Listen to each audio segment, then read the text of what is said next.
नमस्कार विद्यार्थी मित्रांनो, आपले पुनश्च एकदा स्वागत आहे. चौथ्या प्रकरणाला आपण सुरुवात केलेली आहे, ज्याचं नाव आहे समकालीन भारत, शांतता, स्थैर्य आणि राष्ट्रीय एकात्मतेसमोरील आव्हाने.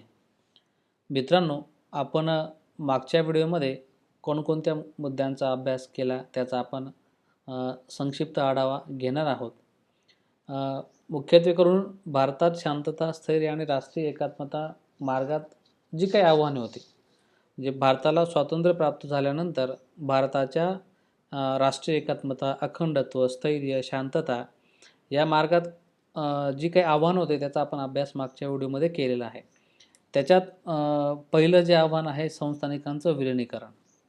विद्यार्थी मित्रांनो, भारताला स्वातंत्र्य प्राप्त झाल्यानंतर फाळणीचा प्रक्रिया ही सुरू होती आणि जेव्हा फाळणीची प्रक्रिया सुरू होती तेव्हा दोन्ही ठिकाणी म्हणजे पूर्व पाकिस्तान आणि पश्चिम पाकिस्तानची जी बॉर्डर म्हणजे आत्ताचं पूर्व पाकिस्तान म्हणजे आत्ताचं बांगलादेश, इथे सीमावर्ती भागामध्ये मोठ्या प्रमाणात दंगली उसळल्या होत्या. परंतु त्या पश्चात अजून एक मोठी समस्या आवासून उभी होती, ती म्हणजे संस्थानिकांचं विलिनीकरण. भारतात जवळजवळ 565पेक्षा जास्त संस्थानिक होते आणि त्या संस्थानिकांमध्ये त्या संस्थानिकांना भारतात सामील करण्यात त्यांना भारतात सामावून घेण्यामध्ये मोठे अडचणी निर्माण होत होते. जवळजवळ 560 संस्थानिक हे भारतात सामील झाले होते. परंतु हैदराबाद असेल, जुनागड असेल, भोपाळ असेल, या काही जम्मू काश्मीर असतील, या काही मोठ्या जे संस्थान होते ते भारतात सामील होण्यामध्ये किंवा भारतात सामील होण्यात त्यांना अडचणीत किंवा त्यांना भारतात सामील व्हायचे नव्हते. त्यांना स्वतंत्र अस्तित्व ठेवायचे होते. परंतु भारताच्या एकंदरीत अखंडत्वाला किंवा भारताच्या सुरक्षेला तो एक मोठा धोका होता आणि ते विखुरलेले होते. आणि म्हणून लाल बहादूर शास्त्री असतील किंवा मेमन असतील तत्कालीन सचिव, यांच्या माध्यमातून ते विलिनीकरण घडवून आणले. संविधानात्मक आव्हाने पण मोठ्या प्रमाणावर होती, ज्यात सामाजिक समता, आर्थिक समता प्रस्थापित करण्याच्या माध्यमातून संघटने संविधानाच्या माध्यमातून हे एक मोठे आव्हान हे तत्कालीन व्यवस्थेच्या समोर किंवा तत्कालीन कालखंडात होते. त्यानंतर नक्षलवाद ही मोठी समस्या आज ताग्यात भारताच्या राष्ट्रीय सुरक्षेच्या दृष्टिकोनातून ही एक मोठे आव्हान आजही आहे. कारण जे काही छत्तीसगड असेल किंवा महाराष्ट्राचा काही भाग असेल, महाराष्ट्राचा पूर्वेकडचा जिल्हे असतील, गडचिरोली असेल, चंद्रपूर असेल किंवा आंध्र प्रदेशचा काही भाग असेल, या किंवा बिहार असेल, या भागामध्ये मोठ्या प्रमाणावर नक्षलवादाचं वर्चस्व आहे. आणि राष्ट्रीय स्थैर्य, शांतता आणि एकात्मताच्या मार्गामध्ये हा नक्षलवाद हे मोठे आव्हान हे आहे. आणि आजही सुरक्षा दलाच्या आणि नक्षलवाद्यांमध्ये मोठ्या प्रमाणावर चकमकी होताना दिसतात आणि अनेक बळी नक्षलवादाने घेतलेले आपल्याला लक्षात येतात. आणि म्हणून भारताच्या शांतता स्थैर्यामध्ये ते एक मोठे आव्हान आहे असं आपण म्हणू शकतो. त्यानंतर ईशान्य भारतातील समस्या, अरुणाचल प्रदेश, मिझोराम, त्रिपुरा, नागालँड, मेघालय, आसाम, सिक्कीम हे जे काही 7 राज्य आहेत, 7 सिस्टर ज्याला आपण म्हणतात, सप्तभगिनी, तर त्या 7 राज्यांमध्ये वेगवेगळे वांशिक गट आहेत किंवा बांगलादेशच्या विस्थापितांचा बांगलादेशमधून जे काही लोक स्थायिक झालेले आहेत यांच्यामधला जो संघर्ष आहे, तिथेही फुटीरवादी चळवळी मोठ्या प्रमाणावर आहेत. आणि म्हणून भारताच्या शांतता, स्थैर्य आणि राष्ट्रीय एकात्मतेसमोरील ते एक मोठे आव्हान आहे असं आपण म्हणू शकतो. त्यानंतर पुढच्या मुद्द्याचा अभ्यास आपण करणार आहोत.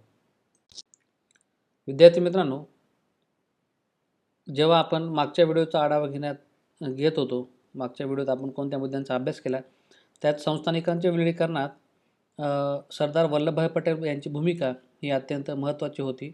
आणि त्यांच्याच मुत्सद्देगिरीने भारतात सर्व संस्थान हे त्यांचं ते सामील झाले.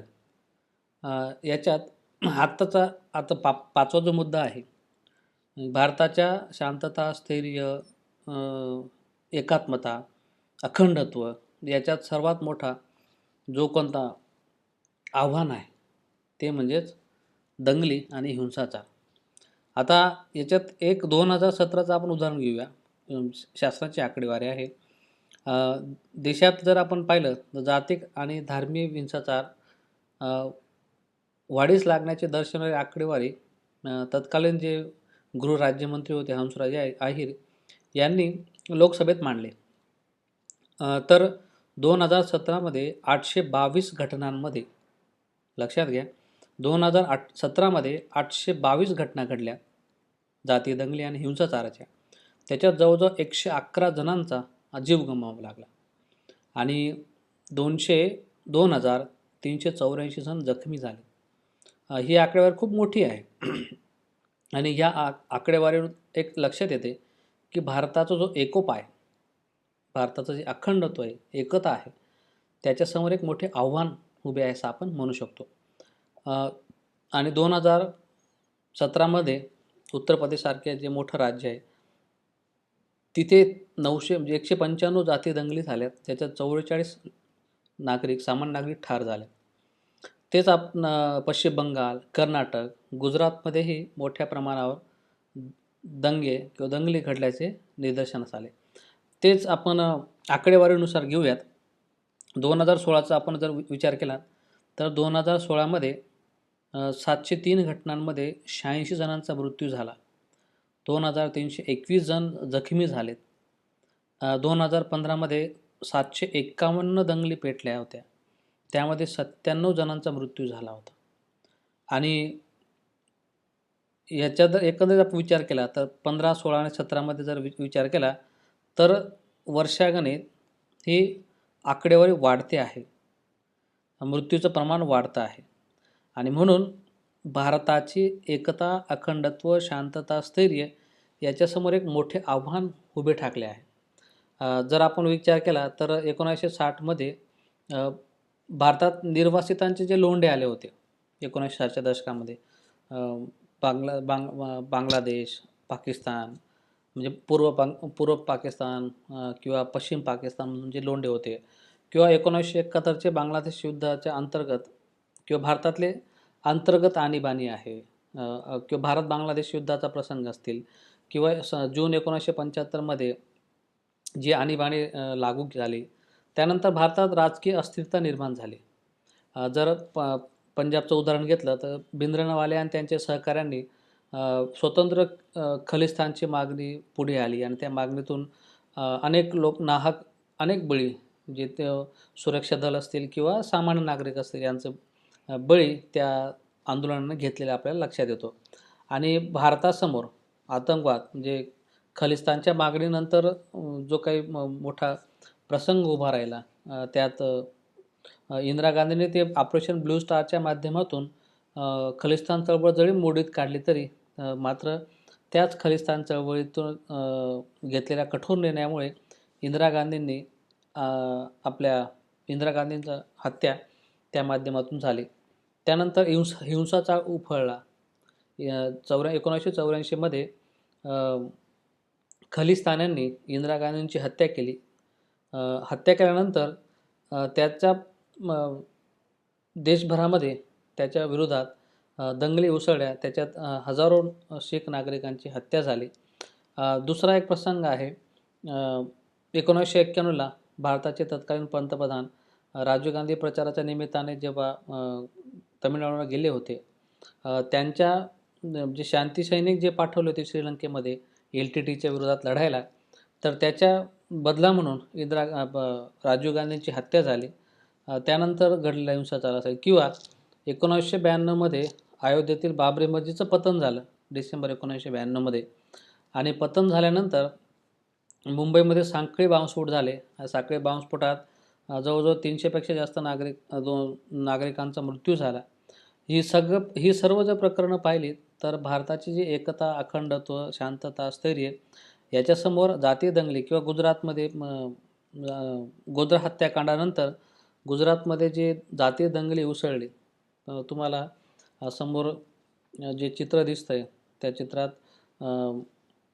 जे सामान्य नागरिक आहेत ते सुरक्षा दलाच्या विरोधात अ, दगडफेक असेल किंवा हत्यार असेल फेकताना दिसत आहेत किंवा तिथे एक वाहन पेट्रोल दिसतं. सुरक्षा बल सुरक्षा रक्षकाचं काम सुरक्षित करण्याचं काम करताना दिसून येतो. थोडक्यात ह्या मुद्द्याच्या माध्यमातून आपल्याला असं लक्षात येते की भारताची शांतता, स्थैर्य, एकात्मता, अखंडत्व, राष्ट्रीयत्व यामध्ये दंगली आणि हिंसाचार, जातीय दंगली आणि हिंसाचार हे मोठे आव्हान असून उभे आहे, हे आपल्याला लक्षात येते.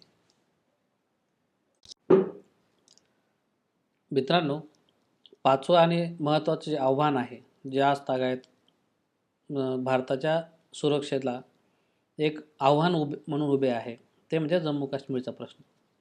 मित्रांनो, भारताच्या उत्तरेकडे हिमालयाच्या कुशीत वसलेलं अतिशय सुंदर असे राज्य जम्मू काश्मीर.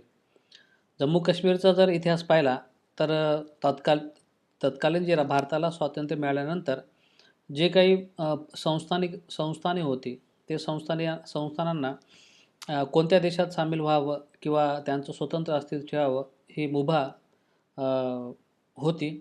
आणि मग जम्मू काश्मीर, जुनागड, हैदराबाद, त्रावणकोर ही जी मोठी संस्थाने होती त्यांना आपलं स्वतंत्र राज्य हवे होते. परंतु पाकिस्तानने म्हणजे जम्मू काश्मीरचे तत्कालीन जे राजे होते हरी सिंग यांच्या जे मूळ जास्त जनता ही जी मुस्लिम जनता होती आणि राजे हे हिंदू होते. आणि मग टोळीवाल्यांच्या माध्यमातून जम्मू काश्मीर राज्यामध्ये जम्मू काश्मीरवर आक्रमण केले पाकिस्तानमधून. आणि मग शेवटी राजा हरी सिंग यांनी जम्मू काश्मीर राज्य हे भारतात सामील होण्याच्या करारावर स्वाक्षरी केली. तोपर्यंत जे पाकिस्तानी टोळीच्या रूपात आलेले जे सैन्य होते त्यांनी बराचसा भाग हा व्यापलेला होता. त्याला आपण आजही POK काश्मीर आपण म्हणत असतो.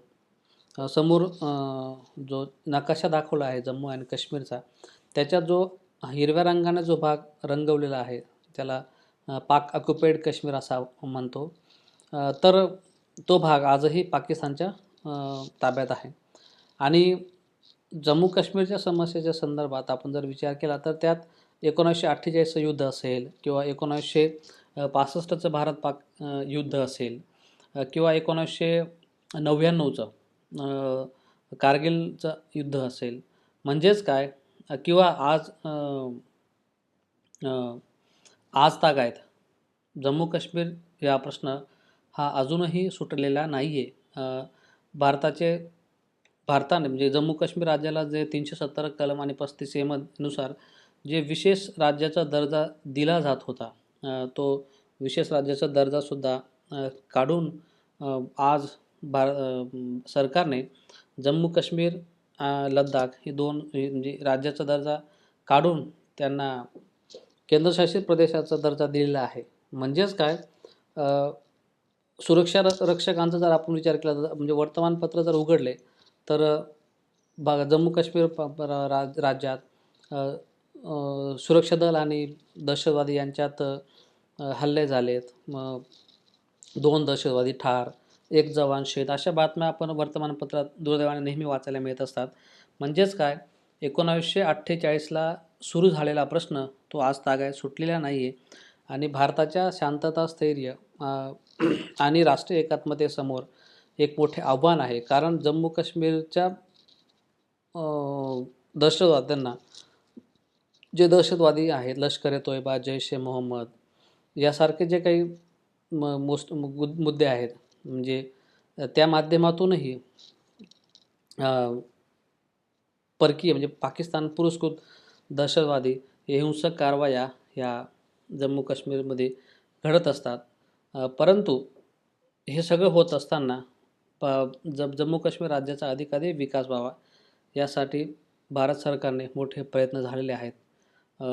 अनेक गोष्टींमध्ये किंवा शिक्षणाच्या बाबतीत असेल किंवा सुरक्षेच्या बाबतीत असेल, अशा अनेक बाबतींमध्ये सरकारने तिथे मोठे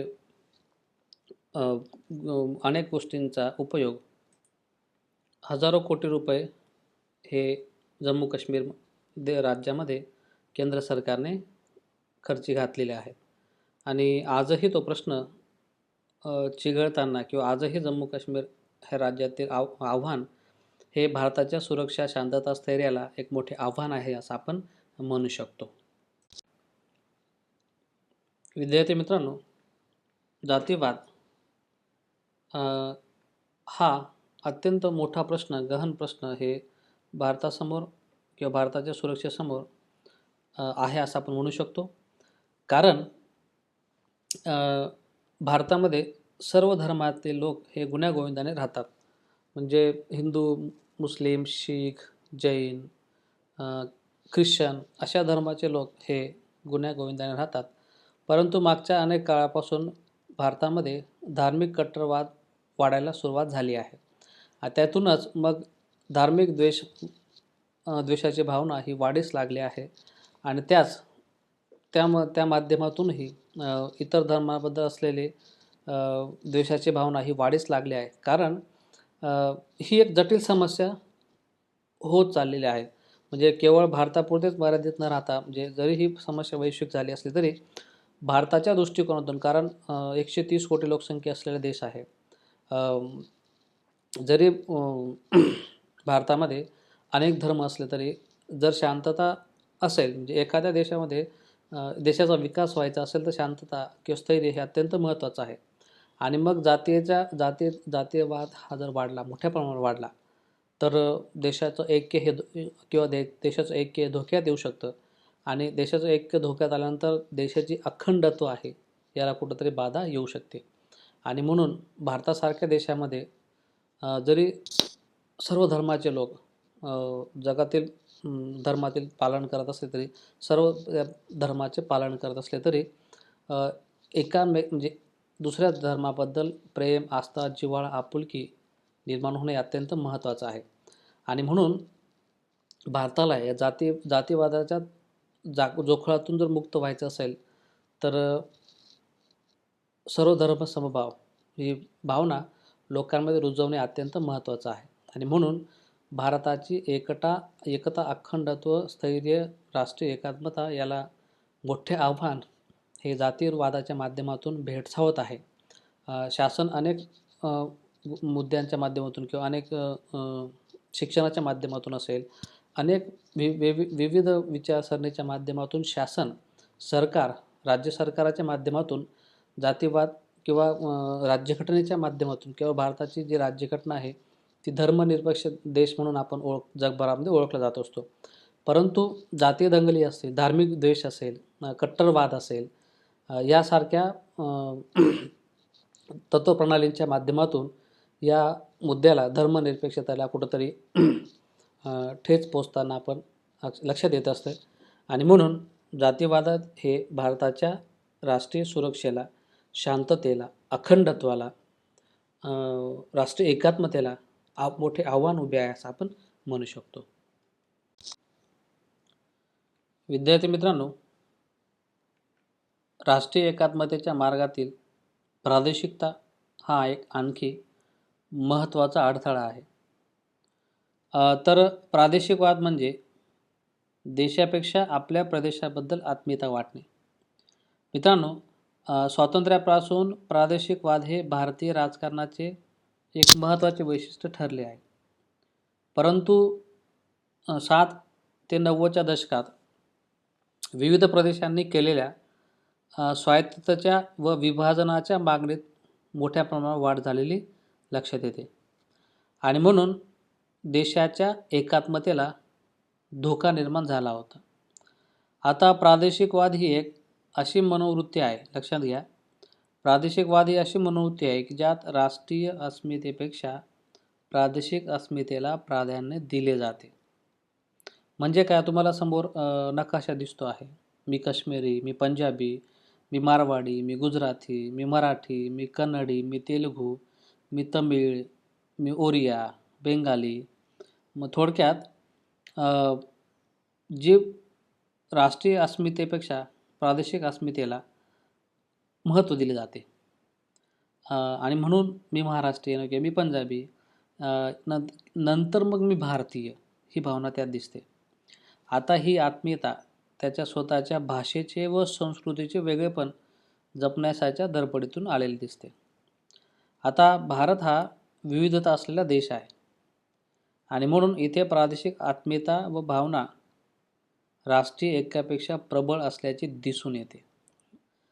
प्रत्येक समूहाला त्याची संस्कृती, भाषा जपली जावी असे वाटते. आता जेव्हा प्रत्येकजण आपले वेगळेपण जपण्याचा प्रयत्न करत असतो, त्यातून संघर्ष हे उद्भवतात. परंतु भारताची विविधता म्हणजे विविधतेतून एकता असल्यामुळे निर्माण झाले हे सूत्र स्वीकारले आहे. प्रांतवादातून ज्या काही समस्या निर्माण झाल्या त्या भारताने लोकशाही पद्धतीने हाताळल्या आहेत. आता प्रादेशिक महत्त्वाकांक्षेकडे भारतात राष्ट्रविघातक गोष्टी म्हणून बघितली जात नाही, हे लक्षात घ्या. म्हणजे जरी प्रादेशिक महत्त्वाकांक्षा असली तरी तर ती राष्ट्रविघातक गोष्ट म्हणून काही बघितली जात नाही. प्रादेशिक महत्त्वाकांक्षांना संघराज्य व्यवस्थेमध्ये सामावून घेण्याचा प्रयत्न केला जातो, जो आजतागायत झालेला आहे. स्वातंत्र्यानंतर ज्यावेळेस राष्ट्रभाषा कोणती असावी तर सरकारने हिंदी ही राष्ट्रभाषा म्हणून स्वीकारली. त्यावेळेस दक्षिणेकडील राज्यांचा मोठा विरोध झाला, कारण हिंदी राष्ट्रभाषा म्हणून स्वीकारल्यास आपल्यावर उत्तरेचा दबाव वाढेल अशी दक्षिणेकडील राज्यांची भीती होती आणि त्यातून दक्षिणेकडे हिंदी विरोधी चळवळी किंवा हिंदीवादी आंदोलनाला सुरुवात झाली. भारतातील भाषिक विविधता जोपासण्यासाठी मग आपण नंतरच्या कालखंडामध्ये भारतात भाषावार प्रांतरचना केली गेली. म्हणजे काय, मे 1960मध्ये मराठी भाषिकांचं महाराष्ट्र राज्य, गुजरात भाषिकांचं गुजरात राज्य, मग अशा पद्धतीने भाषिक अस्मितेच्या किंवा भाषावार प्रांतरचनेच्या माध्यमातून राज्यांची निर्मिती झाली. एक मात्र इथे नमूद करावं असं वाटेल की भारतातील जो प्रादेशिकवाद आहे तो मुख्यत्वे करून भाषेशी निगडीत आहे. आता प्रादेशिकवादाची कोणकोणती कारणे आहेत तर आपल्याला लक्षात येईल की भाषिक अस्मिता, भाषा हे प्रदेशवादाचे प्रमुख कारण आहे. भाषावार प्रांतरचना केल्यानंतरही द्विभाषी राज्याच्या लोकांनी स्वतःच्या भाषेसाठी राज्य मिळावे म्हणून निदर्शने केली होती. जवळजवळ 106 हुतात्मे झाले होते मराठी भाषिकांचं राज्य व्हावं यासाठी. मग उदाहरणार्थ महाराष्ट्र राज्य, गुजरात राज्य, पंजाब आणि हरियाणा राज्य हे त्याचे उत्तम उदाहरण आहे. दुसरं एक प्रमुख कारण आहे विषम आर्थिक विकास. आता विषम आर्थिक प्रगती हे प्रादेशिकवादाचे प्रमुख कारण काय आहे? कारण भारतातील महाराष्ट्र, गुजरात, पंजाब ही राज्य ईशान्येकडील राज्यांपेक्षा किंवा तसेच बिहार, उत्तर प्रदेश या राज्यांपेक्षा आर्थिकदृष्ट्या प्रगत आहे. या प्रगत राज्यात पायाभूत सुविधा मोठ्या प्रमाणावर उपलब्ध आहेत. त्यांचे शहरीकरणाचे प्रमाणही मोठ्या प्रमाणात वाढलेले आहे. अशा विषम आर्थिक प्रगतीमुळे मागास प्रदेशातून प्रगत राज्यांकडे लोक स्थलांतरित होत असतात, जो मुंबईचा प्रश्न आहे किंवा मुंबईमध्ये म्हणजे मुंबईमधून अनेक प्रदेशातून लोक रोजगाराच्या निमित्ताने येत असतात. काही भागात उत्तर आणि दक्षिण भारतातील विरुद्ध आंदोलने ही झाली आहेत, ते याचीच उदाहरणं आहेत. तिसरं एक महत्त्वाचं कारण आहे प्रादेशिक उपेक्षेची जाणीव. आता सत्ताधीशांनी सातत्याने एखाद्या प्रदेशाची किंवा भागाची केलेली उपेक्षा ही सुद्धा प्रादेशिकवादाची किंवा प्रादेशिकताची प्रमुख कारण आहे असं आपण म्हणू शकतो. ईशान्येकडील राज्यातील प्रादेशिकवाद हा प्रामुख्याने या कारणामुळे आहे. दुसरं आणि अत्यंत महत्त्वाचं प्रादेशिकवाद म्हणजे जे पुढचं जे कारण आहे, प्रादेशिकवाद निर्माण करण्याचं जे कारण आहे किंवा प्रादेशिकवाद निर्माण होण्याचं जे कारण आहे, त्यात म्हणजे प्रादेशिक राजकीय पक्ष. आता जर आपण विचार केला तर तेलुगू देसम पार्टी आहे जी आंध्र प्रदेशमध्ये, अकाली दल पंजाबमध्ये, आसाम गण परिषद आसाम, महाराष्ट्र नवनिर्माण सेना महाराष्ट्र, मनसे महाराष्ट्र. तर हे जे काही प्रादेशिक अस्मितेवर जे पक्ष निर्माण झाले आहेत, AIADMK, DMK, हे पक्ष प्रामुख्याने प्रादेशिक अस्मितेला प्रादेशिक अस्मितेच्या माध्यमातून राजकारण करत असतात आणि त्यामुळेच राष्ट्रीय अस्मितेच्या कुठेतरी दुय्यम स्थान प्राप्त होऊन प्रादेशिक वाद हा वाढीस लागत असतो. त्यानंतरचं 5वं कारण आहे प्रादेशिक नेतृत्व. आता अविकसित प्रदेशातील लोकांमध्ये आपण डावलल्या गेल्याची भावना जेव्हा निर्माण होते तेव्हा ही जाणीव प्रादेशिक वादाच्या भावनेचे प्रमुख कारण ठरत असते आणि तिथलं जे नेतृत्व आहे ती नेतृत्व ही अस्मिता घेऊन लोकांमध्ये एक एकात्मतेची भावना त्या प्रदेशापुरते निर्माण करत असते आणि म्हणून प्रादेशिक वाद हा मोठ्या प्रमाणावर पुढे येत असतो. विद्यार्थी मित्रांनो, ह्या मुद्द्याशी अनुषंगाने अजून एक पुस्तक जोडायचं वाटते की अजून म्हणावं असं वाटतं की केवळ जरी प्रादेशिक वाद हा भाषी अस्मितेशी निगडीत असला तरी विदर्भ राज्याची जी मागणी होते आहे महाराष्ट्रात स्वतंत्र विदर्भ राज्याची मागणी अनेक वेळेस पुढे येताना दिसून येते. तर केवळ जे प्रादेशिक म्हणजे विषम आर्थिक विकास आहे त्या माध्यमातून म्हणजेच काय प्रादेशिक वादाला विकास सुद्धा कारण ठरू पाहत आहे. केवळ भाषिक अस्मिताच्या माध्यमातूनच प्रादेशिक वाद होतात असं नाही तर विषम आर्थिक विकासाच्या माध्यमातूनही प्रादेशिकता हा एक मुद्दा पुढे येत असतो. प्रादेशिक वाद होत असतात आणि म्हणून भारताच्या राष्ट्रीय एकात्मता, अखंडत्व, शांतता, स्थैर्य, विकासाच्या मार्गात प्रादेशिकता हे एक प्रमुख अडथळा आहे असं आपण म्हणू शकतो. विद्यार्थी मित्रांनो, आज आपण भारतातील राष्ट्रीय स्थैर्य, शांतता, सुरक्षा याच्यामध्ये जाती दंगली, हिंसाचार, जम्मू काश्मीरचा प्रश्न, जातीय वाद, प्रादेशिक वाद ह्या मुद्द्यांचा आपण हे जी प्रमुख आव्हाने आहेत त्याचा आपण अभ्यास केला. तर आपण इथे आज थांबणार आहोत. विद्यार्थी मित्रांनो, तुम्हाला काही अडचणी असतील, शंका असतील तर मला प्रत्यक्ष विचारू शकतात किंवा ग्रुपवर विचारू शकतात.